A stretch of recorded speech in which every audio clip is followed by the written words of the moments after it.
doing podcasts, of doing streams, everything. I have not had this many issues with technology as we've had in the last like 2 weeks with this software. I don't know if this is something we're gonna have to go away from, but anyway, so it sucks because we just talked about all kinds of stuff that is gone, and now it's gonna be really weird. It's gonna be really odd for the and I can get it because it'll save it anyway. We're good, so we just keep going. I'll just have to splice the two audios together, but it's very it's been frustrating. Anyway, go ahead with what you were talking about. Well, happy Friday. I don't know. I might repeat myself a little bit. I'm not going to go over the first part because we had to clip. No, we're good. We're good. I can get cool. I can download it. So yeah, don't worry.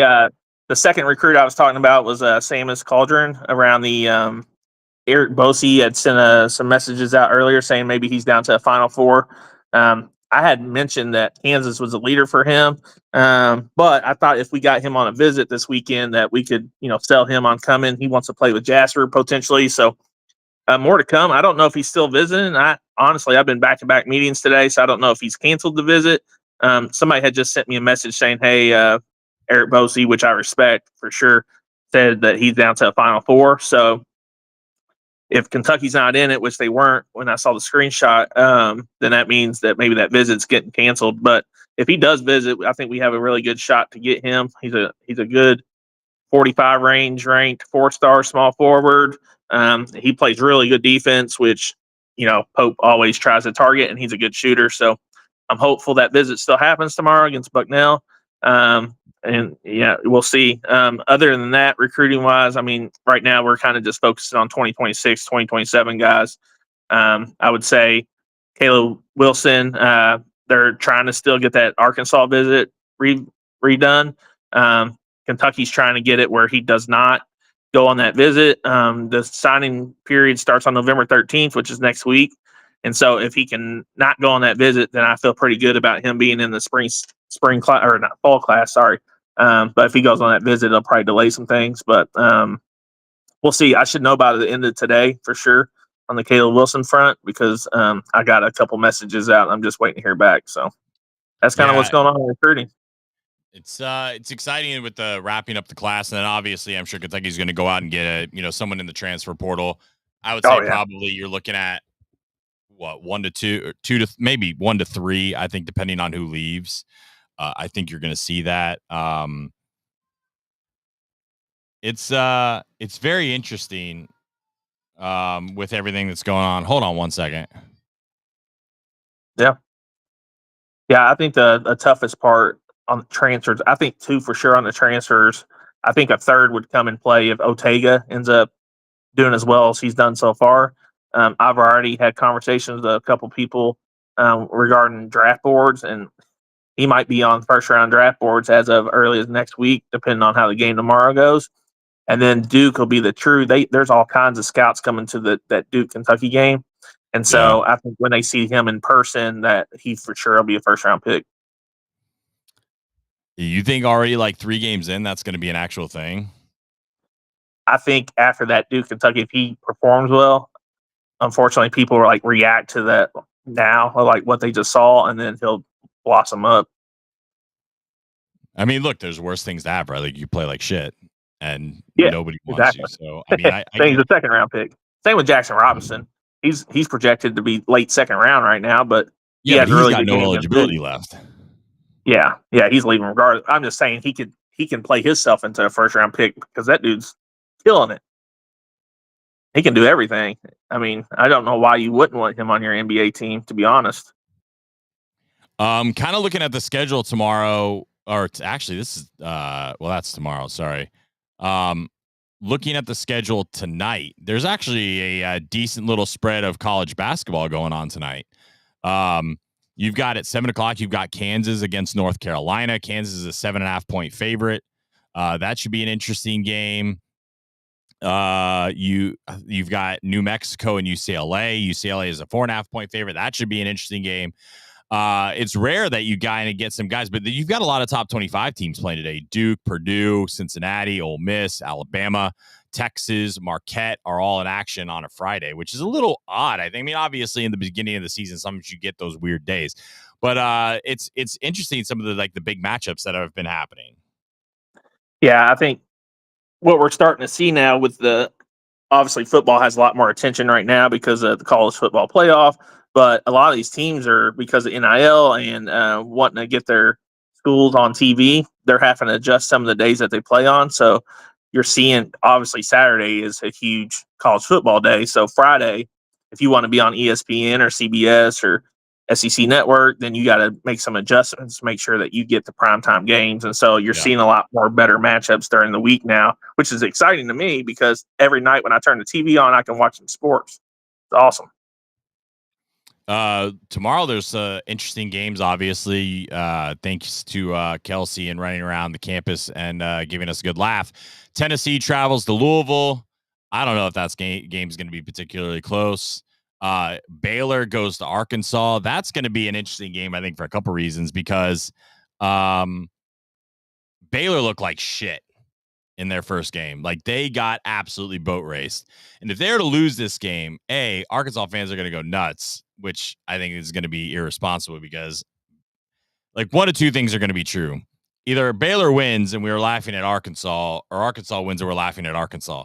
I feel like that's going to, like, they're kind of in a no-win situation. Like, they kind of have to win this game. If they lose, I think it's going to be a really bad look, because especially how Baylor got absolutely boat raced. I'm not confident in either one. I don't think Arkansas looked particularly good already. I think it's just the same old Cal shit. But we'll see. Auburn and Houston, another big matchup. That's a really big matchup. Not just for the SEC, but I think it's a big matchup for Auburn, because Auburn's gotten into some of these situations in the last couple of years since they went to the Final Four, and they haven't really performed. They've not really been winning those marquee games. So I think it's a big game for Auburn. It's a big game for Houston to show that they're still kind of in a Final Four situation. But it's going to be that there's interesting games for all weekend on the college basketball front, which is fun because you don't have to just watch news now, and there's actually sports to watch every night. And it's early. It's early in the season too, so it's nice to have marquee matchups that you don't have to wait until January, February. When it really matters when it comes to seeding. Like, they're actually playing legit. I mean, Auburn and Houston's going to be a dog. I mean, both teams get hard nosed defense. I mean, that's going to be a dog fight.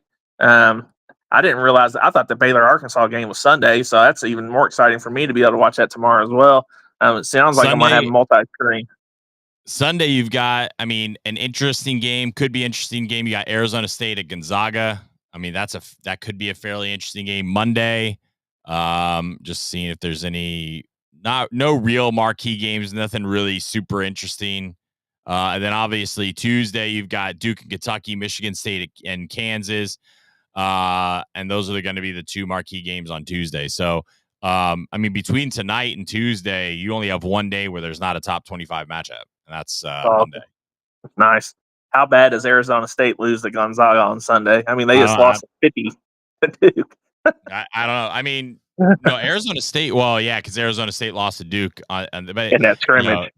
Yeah, it's interesting to see if that was a scrimmage thing or if that was a real thing. So, I mean, you want to talk about confusing the utter shit out of people. Basically, have it to where Arizona State beats Gonzaga. And everybody won't know what's going on with Baylor, what's going on with Duke. Everybody's going to be like, what the hell is happening? So it's all interesting when it comes down to it in the end of the day, because no matter how excited we get in November, we all know that it doesn't matter come March. I mean, it does in terms of seeding. You don't want to throw a lot of duds in there because that can screw you. But at the same time, overreacting. I mean, look, Baylor could go to the Final Four and win the national championship, and no one's going to remember they got boat raced in the first game to Gonzaga, right? Like, that's kind of the aspect. Now, if you are Baylor, though, one thing you don't want to have happen is you don't want to lose to Arkansas and Gonzaga coming out of the gate, because that's the thing that'll get you come tournament seeding time. Yeah, even if you go off on a run. Yeah. Yep. Yeah, I mean, if you want to be a 1 seed, you can't have more than 4 or 5 losses. You just can't. Not that, I mean, historically, 1 seeds always have 4 losses, maybe 5. Baylor It gets two in a depends on row their like that. it depends on the RPI. Yeah, exactly. So I, we'll see. it's going to be interesting to see where one seeds land this year because of so many of the teams playing each other. So you might get a 5-loss one seed because of maybe not. I mean, Yeah, but there's a lot, especially in the SEC. Seeding the SEC might be real interesting because you might see some teams with 8 losses as like 2-3 seeds, and they're going to be like, "What the hell yeah. are you doing?" Like So they there's literally 12 teams played. that can. Yeah. Yeah, I mean, I Well, would say in the SEC there's 7 Final Four caliber teams, yeah, easily. Sure.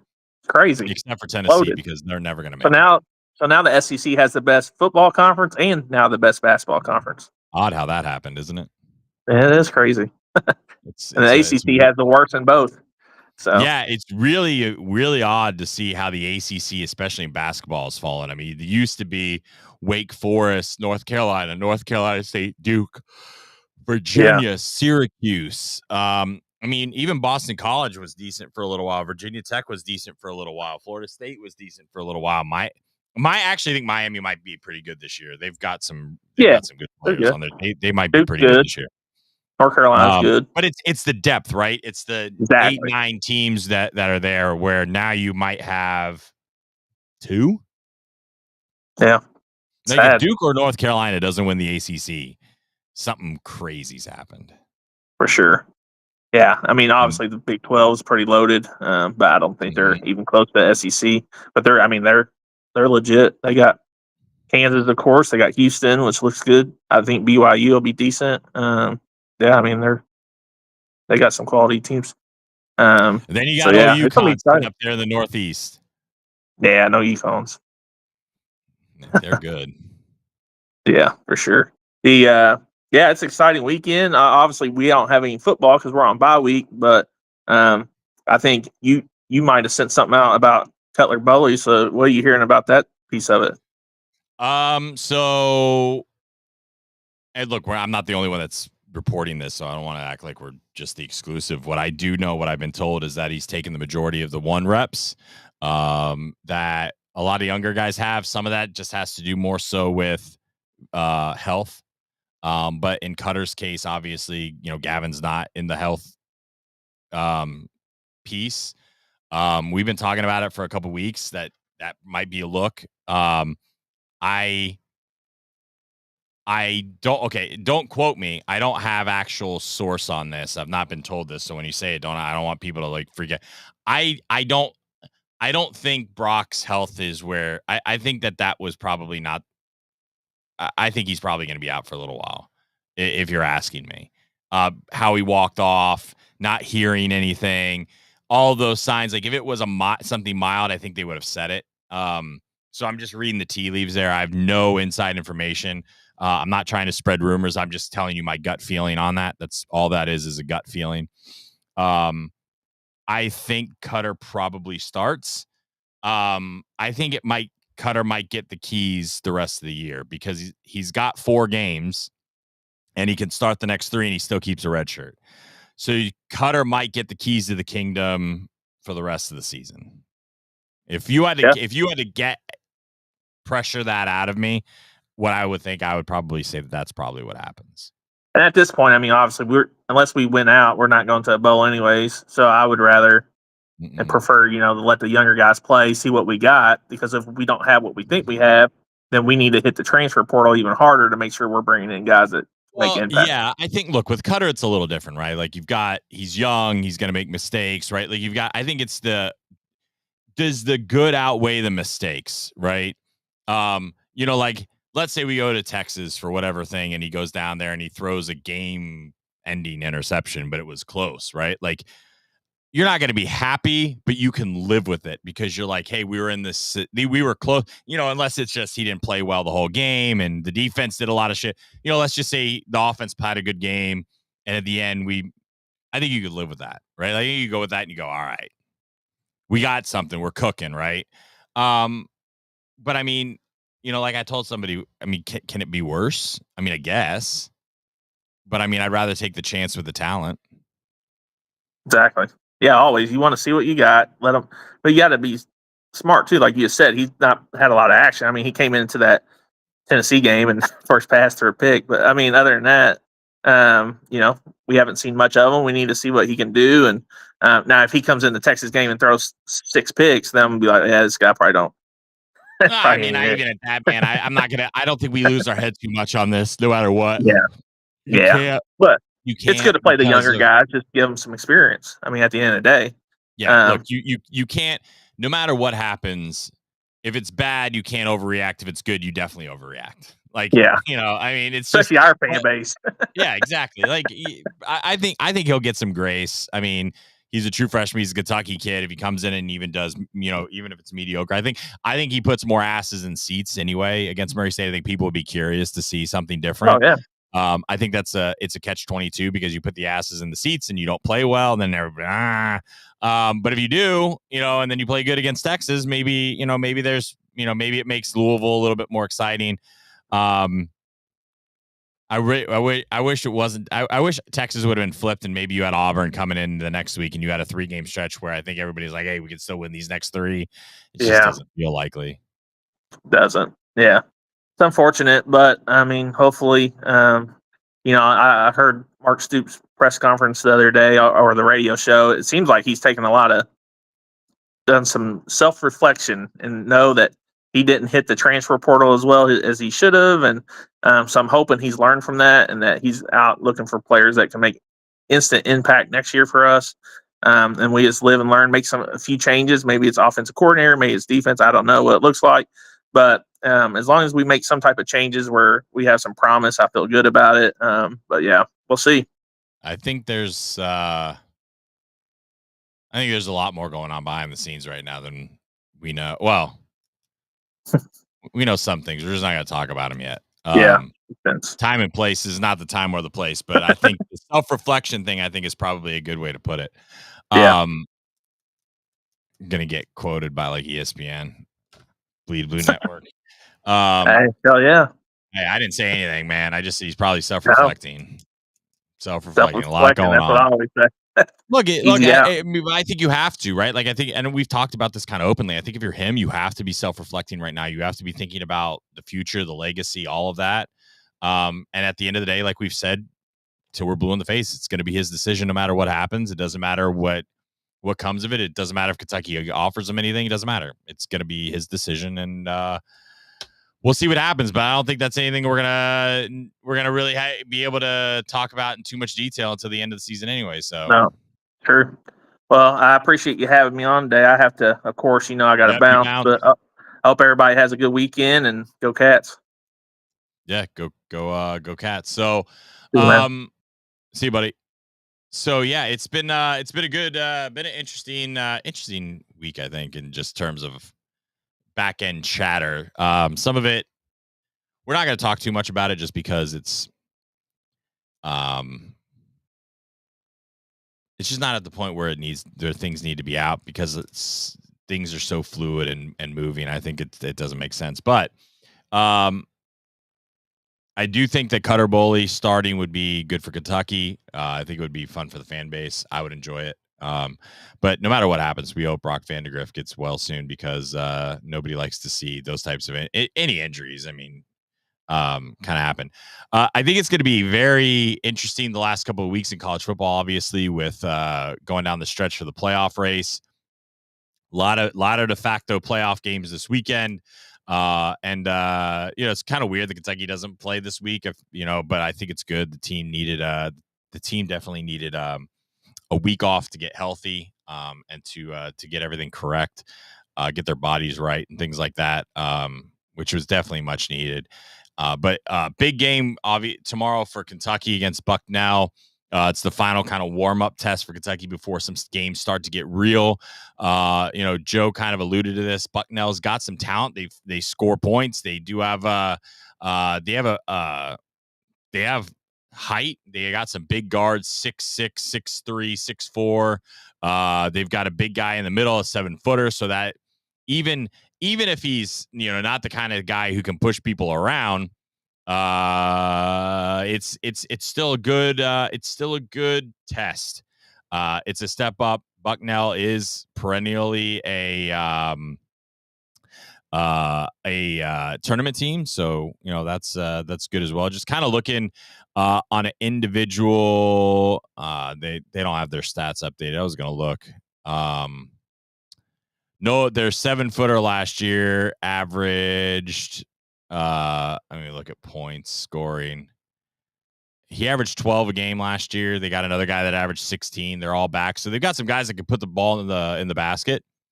So I think it's going to be a good test for Kentucky tomorrow, especially with Duke on the horizon. This is that's where I think things get real for the fan base and everybody gets really excited. So yeah, trying to think what else.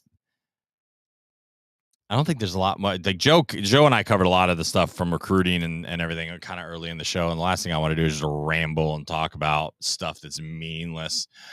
Days have also been really busy for me, so it's a little harder for me to kind of just sit here and do hour-long shows.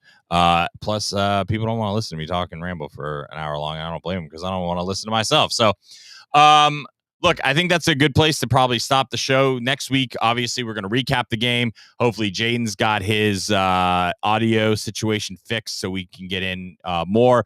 Hopefully, we'll definitely have some more football news with Mark Stoops' press conference on Monday before we have the next live show. We'll be previewing Duke. We'll be talking about, obviously, next week we'll be talking about Bucknell. On Monday, we'll be previewing Duke on probably Monday and Tuesday. We'll be recapping Duke on Wednesday. Really building up to Kentucky versus Murray State that weekend. You'll get a lot more practice notes, things that start to come out a little bit more. There's not a lot of media opportunity this week with football. There will be more media opportunity, obviously, next week. And so a lot of things kind of going on. Kentucky gets ramped right back up, going to a 3-week stretch of football, basketball, things like that. Make sure you're following along at Bleed Blue Network, or at Bleed B Network on Twitter, bleedbluenetwork.com. We've got articles and things like that, post-game analysis, recruiting, all that starting to come in. So make sure you're following that along.